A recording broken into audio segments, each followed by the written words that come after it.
మీ business ఏదైనా మీ ఊర్లో promotion చేయాలంటే అది సుమన్ టీవీతోనే సాధ్యం. ఇప్పుడే సంప్రదించండి.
ఇవాళ మనం భాగవతం పరిపూర్ణ స్థితిలోకి చేరుకున్నాం.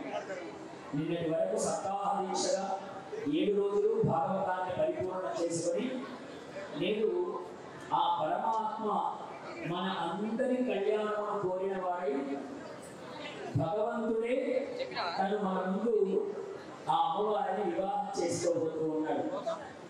అలాంటి అద్భుతమైనటువంటి కళ్యాణ ఘట్టాన్ని మనం అందరం కూడా ఇవాళ ఆవిష్కరణ చేస్తూ ఉన్నాం.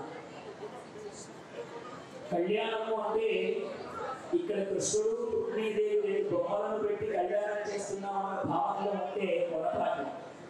7 రోజులుగా వారు ఇక్కడే ఉన్నారు కదా, 7 రోజులుగా మన మాటలన్నీ విన్నారు కదా. అందుకని ఇప్పుడు రుక్మిణీదేవిని గుండిన నగరం నుండి ద్వారకకు పరమాత్మ తీసుకువెళ్ళారు. ఇప్పుడు మనం అందరం కూడా ద్వారకా నగరంలో ఉన్నట్టు, ద్వారకా నగరంలో పరమాత్మ కళ్యాణాన్ని కనులారా చూస్తున్నట్టుగా మనం అందరం కూడా భావన చేయాలి. కళ్యాణంలో ప్రవేశించే ముందు పరమాత్మ అనుగ్రహం కొరకు 1-2 నిమిషములు మనం నారాయణ స్మరణ చెప్పి ఈ యొక్క కళ్యాణంలో ప్రవేశిద్దాం. జయ గోపాల కృష్ణ భగవానికి జయ. నారాయణ శ్రీమన్నారాయణ నారాయణ శ్రీమన్నారాయణ నారాయణ